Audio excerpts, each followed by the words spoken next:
welcome back to the Michelle Valentine Show. We're back here with Ruth Owen, famous romance novelist of 12 romance novels. How are you, Kate? All right, so now we are back to the point where Bantam Books called you and said, okay, we love your book and so forth. Did you immediately give your notice to your job? Oh, no, no. So it's not like, wow, I hit the lottery. No, actually, you don't make a fortune writing books. I should probably tell you this since you're both embarking on this career. Unless your name is... you tell me that I will not be a millionaire after a year after I publish my beautiful book that is going to be done in 10 years? If you change your name to Stephen King, you might have a chance. I believe the average salary for the Literary Guild last year, and that's made up of authors of all types of fiction, was $8,000. So it is not a huge moneymaker. However, you keep building up, people, fans, following, yes, yeah. Sure, sure, and get better. And actually, right now, I do work part-time and continue to write. But you don't really do it for the money. Exactly. I mean, the money is nice, but you do it for the love of the story. Exactly. So. This is kind of, basically you kind of look at this as your hobby or something on the side that you do. And and so it's not something like, oh, okay, I'm just going to quit my job and become an author. That's not the purpose for it. Some people have done that, and some people have not regretted it, but others it is difficult. It's a very difficult thing. Right.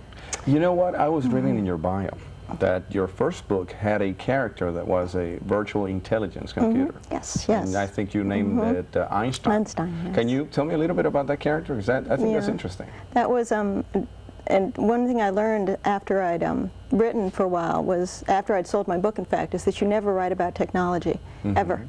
So, of course, I had sold a book about a computer, which just goes to show you can break the rules. That's right. It's a good thing. It was a little wiseacre, wisecracking, intelligent computer named Einstein, who was created in the heroine's back bedroom, and it was addicted to the shopping channel.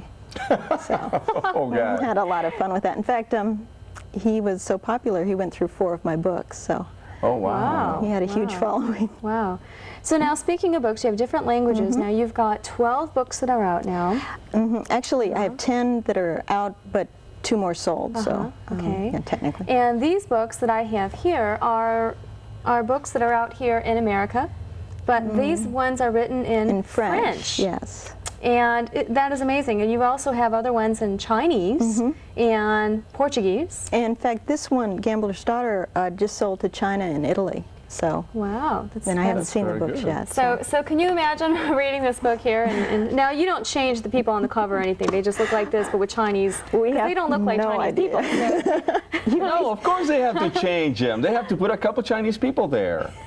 And then a couple Italian people eating pizza. It doesn't work that way, right? You'd be the stories I could tell you. The Italian book, they're not, you don't have him feeding her pizza. Or linguine, for that matter, I think the funniest I ever heard was a friend of mine wrote one of her books was translated into Icelandic or whatever the language is, and it had a doctor on the cover. There was no doctor in the book. Oh my gosh! So now, you're not the one who picks the covers out, right? No, that is the art director of the publishers. So he just goes, this is what the cover of your book is going to look like, and you pretty much go, okay, it looks nice, and go with it. You don't have any say in any feedback? I do. Actually, I had a lot of say in this cover, and I like it very much. But, I mean, I don't get the final approval or anything like that. Well, let's see. Here's an excerpt, Gambler's Daughter, what it's about here. A dangerous charade. And actually, the Romantic Times says, Ruth Owen leaves us breathless with excitement. That is wonderful. So let's see, a dangerous charade. Sabrina Murphy has spent most of her life trying to live down the reputation of her gambler father. When wrongly accused of murder, she's forced into a desperate scheme into an attempt to dodge the authorities. So then, of course, this man is a lord, and he comes to save her and so definitely. forth. Yes. Why are they all, they're all princes and lords, and, on top of that, they're buffed. What is up with that? I want to ask you. Do I sense a little bit of green with envy? Yes. I am turning blue here. I want to know. It's green with envy, not blue with envy. Oh, it's different. Well, I must emphasize this is a fantasy. Okay. There were, I think, like 400 titles in England, and at the time, of the Regency period, you'd think there were thousands and thousands from all the books that have been written. But I mean, there weren't that many lords to go around. I know. You know, you're making, you know, Lord of the Manor. But don't tell anyone that. We won't. We won't. We won't. So now, from your first book through, say, all the books that you are writing, do you find it that you're getting edited less than what you were at the very beginning because now you like know what you're doing? Yes, as generally, most definitely in the way of line editing, putting sentences together. But still, editors can spot that it's a very much of a teamwork effort between editors and writers. They can spot those plot holes real quick. Sure. Tell you. Sure. So is it? Would you recommend to somebody who's doing this for the first time to submit maybe the first few chapters of the book so that the editor sees where the book is leading and maybe spot these potholes early in the game? Something like that. But actually, the best thing to do is to send what they call a query letter, which is a one-page letter which has like a teaser of your a very short synopsis. Then the editor from that can say whether they want chapters or not. Oh, wow. Usually for a first book, they request the whole book. The whole book without, book. yeah. Interesting. I think that my book is going to take 20 years instead of 10 because I'm learning a whole lot here that I had no idea about. Absolutely. Yeah. So what suggestions could you give to someone out there? We're also going to tell our viewers of how they can somehow get involved in becoming a writer. So what are some suggestions that you could give some, you know, someone who has the Writers urge 101. to write one of these books? Writers 101. That's right. Read the books you love and write the books you love. Do not try to write something that you don't love just because you think it'll sell better, because it won't. It's very easy to spot somebody who's just doing this because they think it's a quick money maker or something. Just read, and then sit down at the computer or typewriter. Mostly it's computer, and write. It helps if you have a lot of friends who are in the same business, and you can trade your work with them as we call critique groups. Sure. But those are really the basic things: read and write. And what would you say as far as where they could bring out their inspiration from? I mean, because not everything, I mean, I understand there's writers that have their own like little rooms where they have artifacts from different places of the world maybe, where they can, you know, draw from, and they can, you know, by looking at these things, they can get storylines and ideas.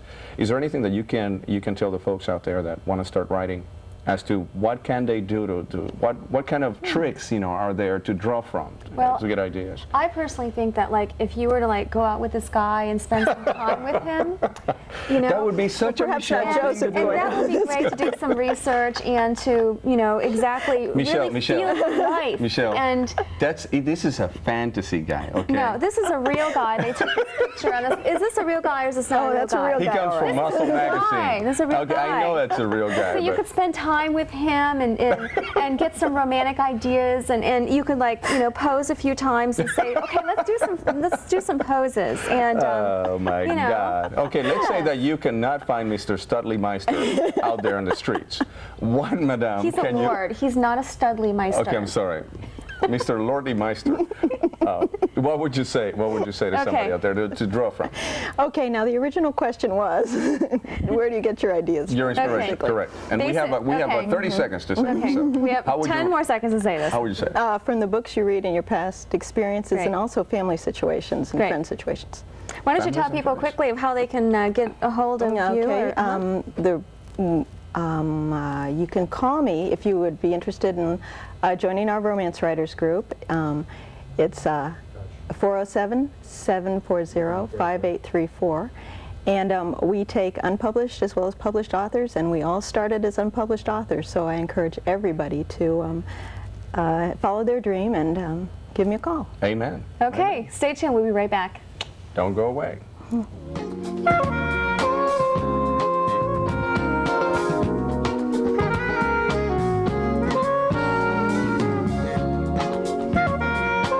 If you're enjoying the Michelle Valentine Show, you will love her new travel TV show, Love, Eat, Travel. Follow Michelle Valentine as she travels the world, showcasing the most beautiful destinations, unique adventures, romantic things to do, delicious foods, and more. Visit www.loveeattravel.tv for more information about an upcoming TV show. Hi, this is Michelle Valentine, and I would love if you followed me on Facebook, Instagram, Pinterest, Twitter, YouTube, and LinkedIn. Be sure to visit my website, michellevalentine.tv, for more information, read thousands of interesting blog posts, watch videos, enter sweepstakes, and more. Also, be sure to join my email list to receive my free weekly e-newsletter. Are you wondering where all the quality singles are? Singles that are attractive, educated, and financially secure? Hello, I'm Michelle Valentine, and I've helped thousands of singles live a happier life, and I can help you too. Clients and members include millionaires, models, doctors, lawyers, and teachers. So call us for your complimentary consultation.